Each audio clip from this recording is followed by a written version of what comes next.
راه روش تیز کردن چاقو و قیچی میخوام امروز بهتون آموزش بدم. ما اینا رو تو کیلو سازی با سنگا تیز میکنیم. ولی خب شما سنگ ندارید تو خونه‌تون، سنگ رومیزی. و اینو سنگایی هستن که ما اینا رو تو کیلو سازی ها میفروشیم. میتونید از اینا تهیه کنید. قیمت چندانی هم نداره. و یا داخل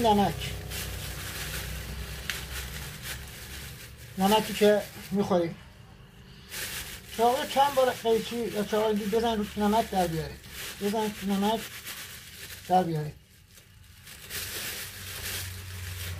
و این چاقو و قیچی به راحتی تیز میشن. تونستید با سنگ یا با نمک و یا پشت نلبکی هایی بود چای میخوردن، پشت اونم خوب تیز میکنه. امیدوارم که مورد پسندتون واقع شده باشه. بدرود.